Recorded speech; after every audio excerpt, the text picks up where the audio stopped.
Hi, my name is Dan, and this video is one in a fairly large series of videos that I'm doing, which chart the progress of creating a simulated 4-bit CPU from first principles, basically from digital logic gates. And if you want to know where we are in this process and how things are going, there's a roadmap in the description down below. There might be elements of this that don't make sense to you. If you haven't been following along with this as a series, obviously you're welcome to watch this dipping in however you like. And you might find, if you know lots of this stuff, that it all makes sense to you, or you might find that it doesn't. So that's your choice, really. The software that I'm using is Digital Works. It's a digital electronics hardware simulation software, and it's free to use, and a link to it is also in the description down below. And we're kind of up to, well, we are up to doing some stuff in the ALU, which is the Arithmetic Logic Unit, which is the heart of the CPU, in that it does calculations. And in a shorter scheme of things, there's a playlist of a few videos here dealing specifically with this. And over the last couple of videos, we've had some discussion about what we need in the ALU. And in the previous video, we developed the actual mathematical bit, which does the adding and the XORing. And in this, we're going to develop what I call the BChoice. So, as a quick recap, the capabilities of this ALU are going to be that there'll be two inputs, an A input and a B input, but the B input can actually be inverted, and so it can be used for subtraction. And also, there's a choice that instead of using the B input, there are two hardwired values, which are 1, 1, 1, 1 and 0, 0, 0, 0. And they will be available as well. So let's crack on. That's enough chat. Without any visuals, let's actually put some simulated hardware on our simulated page here. What do we want? Well, we're actually going to create a 1-bit version of this BChoice thing first, and then multiply it up to make 4. So we're going to have a 2-bit binary instruction telling us which we're going to use, and we're actually going to use that to choose one of 4 outputs. So what we actually want is a 2-bit decoder. So this will take in our 2 bits to choose. No, I'm wrong. I'm thinking wrong. We want a 2-bit MUX. So sorry, a 1-bit, 1-bit four-way 1-bit. So there we are. So it's got 2 bits of control, and it's got 4 inputs and an output. So we're going to do this in the order of 0, 1, 2, 3, and 0 is going to be the number 0. So when we choose the binary 0, it will choose the hardwired number 0, 0, 0, 0. When our control is 0, 1, it'll be 1, 1, 1, 1. And when our binary is 1, 0, so that's 2 in decimal, it'll be B. And when it's 1, 1, it'll be inverse B. Okay, so let's deal with B and inverse B first. So we're going to have an input, which we're going to be able to put B into, and we need to provide an inverter as well. It's just that. This is fairly simple wiring, to be honest, because we're just going to plug the B input directly into that one. And we're paying attention to the fact that this is 0 on the left and 3 on the right, unlike binary numbers. Those kind of discrete numbers, we tend to order them the other way around. And I'm just going to label this as being B.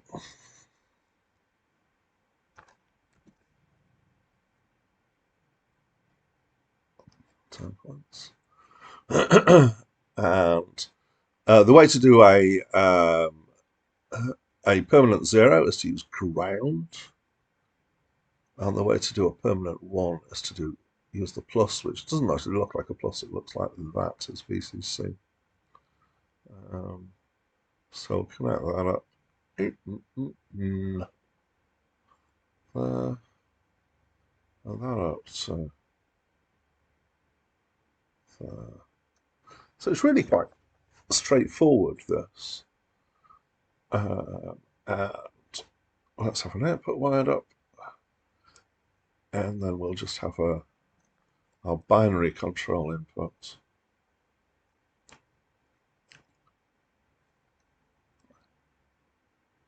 And again, let's do a little bit of labeling.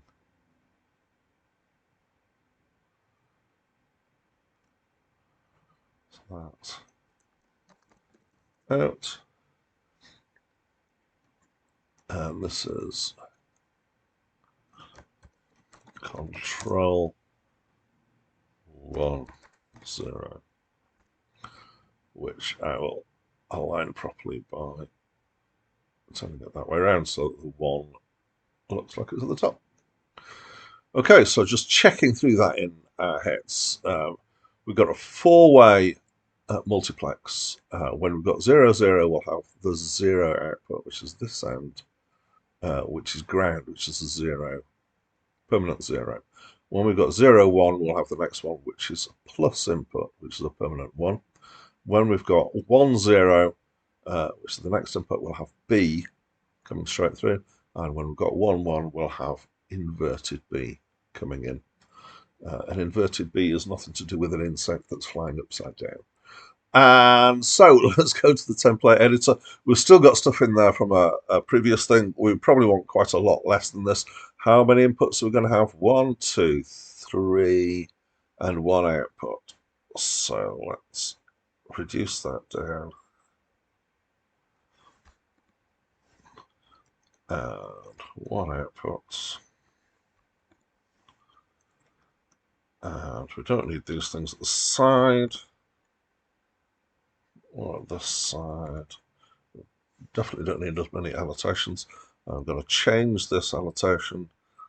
This is something I often get wrong, not changing this when I should do so. It's I'm calling this the BChoice one, but it's not an official name for part of the ALU. It's just my name for it. So don't start banning around the term BChoice in front of other computer scientists, because they are unlikely to actually know exactly what you're talking about. That's the outputs, and we're going to have control 1, 0, which I'm going to put over there.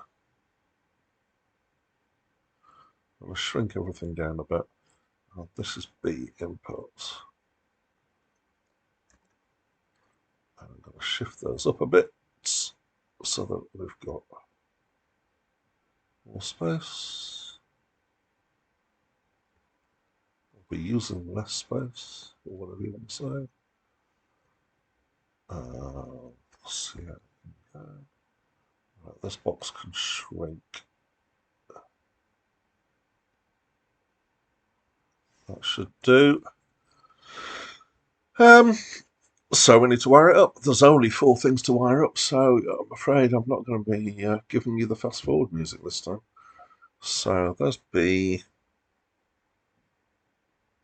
I know how much you all look forward to the fast forward music. Out.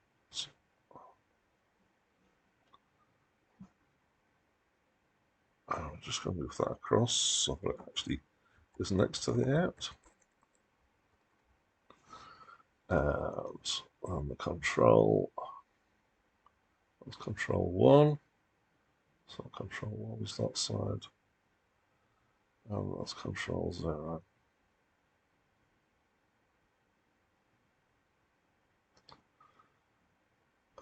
Okay. I'll save that as BChoice 1-bits. Right. As always, or as almost always, the next thing we're going to do is to create a circuit to test that. So where's that BChoice gone? BChoice 1-bit disappeared. Good. Oh, there we go. Yeah, the name could be better further over, but I'm not going to bother at the moment. And so we just need 3 inputs and 1 output. I'll just check that it is behaving as we think it should be. So, come on. We're actually still simulating from previously. So I'm going to look at what we've got. We've got 0, 0 as our control input. That should give us an output of 0 regardless of what B is. So let's switch B, nothing happens, right. 0, 1 should give us a 1 output regardless of what B is. That's correct. 1, 0 should give us a B output regardless of what regardless of what B is. No, it actually does. It depends on what B is. So when B is high, it's high. When B is low, it's low. And 1, 1 should give us an inversion of B. So when B is low, it's high. And when B is high, it's low. Okay. I'm just going to click in here and then in here. And then in here, we've got a 2-bit decoder. We've got quite a few gates going on here. And this part of this circuit actually could be a good candidate for reducing the actual number of gates that you need in order to achieve the same thing if you went through some form of reduction, either using algebra or using the Carnot maps. You could get this to be quite a bit less complex. All I've done is I've chucked in stuff that we've had previously that basically does the job, and some of it is more complex than it needs to be. For this particular element, in terms of simulation, I prefer the fact that it's clearer what's going on, doing it this way, and that it's less work. But if this was being done on designed for an actual CPU, you probably would reduce this down to minimal gates because, frankly, it's quite wasteful the way that it is now. Anyway, that's the 1-bit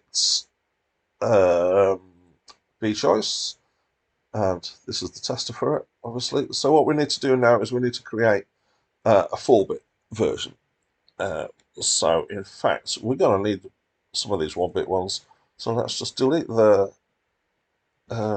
stuff that we were using for testing and add 3 more of these. Let's do it with copy and paste. Control C for copy, V, V, V. And we'll just get 4 of these. Now, how am I going to arrange them? I think I'm going to arrange them horizontally. Let's see if there's any reason why not. We're even going to put them all up against each other. Which is, why am I doing that? I don't really know. Okay, so it's very similar to the 1-bit version, which obviously we've just got 4 bits. But what we need to do is to make sure that the control line is wired together so that it's the same for each of them. So I'm going to, first of all, put in some tags for the inputs and the outputs, which there's no reason why these can't go right up close to the macro components, the templates there. And then we'll have, let's have, I'll do it like this, so it's kind of above one of the ones that it's going into for control and attach.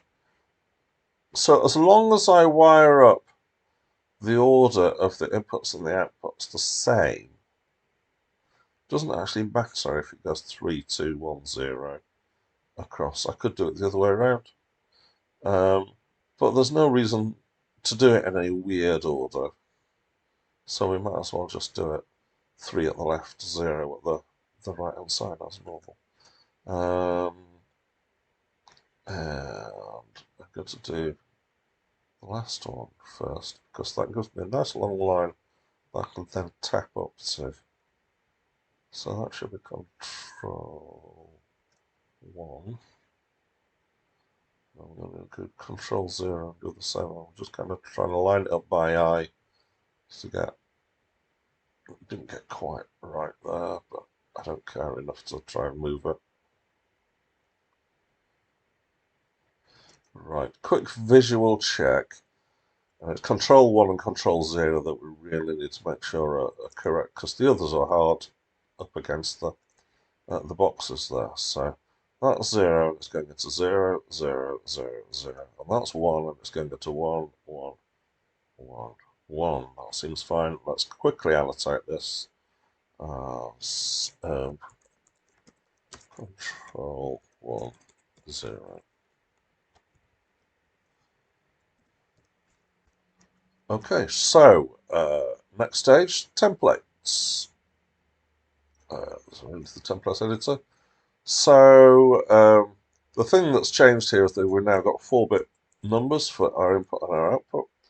So it's not going to take very long to add that to the box that we've already got here, to be honest. I didn't deliberately leave space for this, but it turns out we do have enough space. We'll just slide that a little bit this way. And I'll do Control C to copy that and just get rid of that single one at the bottom so that I can put the pasted in set. And one of the reasons why I tend to do it like that is because then the spacing is the same for the input and the output, and it looks better.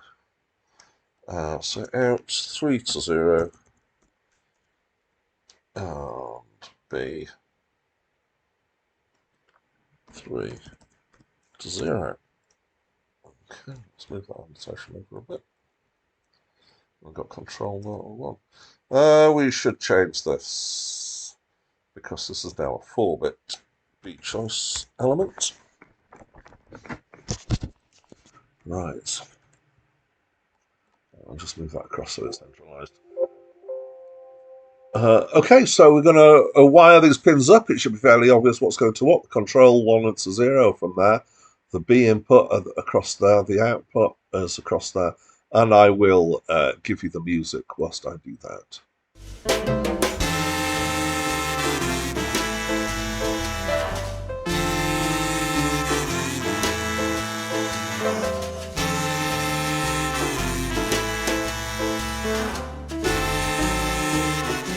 Right, there we go. Let's save this.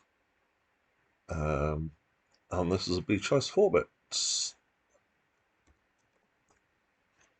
And then let's test it. So let's have a new circuit. Where's my BChoice 4-bit there? Let's check it in. And we need 6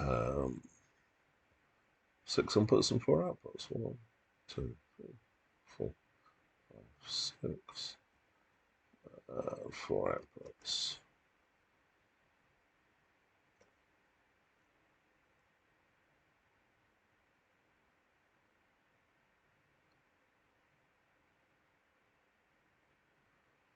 La la la la la la la la.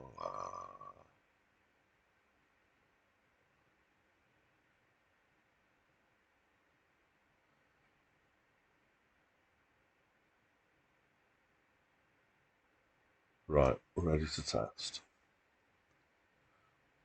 Okay, so the BChoice, what should it be doing? If we've got 0, 0 on our control, then it should be giving us 0, 0, 0, 0, regardless of what's happening at any of the B inputs. And that seems true. So when I put to 1, it should be 1, 1, 1, 1. And again, that should be regardless of what I've got coming in, which seems to be correct. If we got 1, 0, it should be exactly what's coming in. So again, I'll just go each of these inputs in a row to prove that. And 1, 1 should be the inverse. And again, I'll just go up each in a row.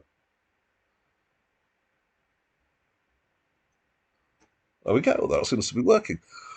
So that's the BChoice elements. We've already got the small mathematical element that we did in the previous video, which is the add and the XOR. And that's all this kind of separate bits we're going to make. In the next video, we're going to put it all together and actually make our ALU. But that's it from me for now.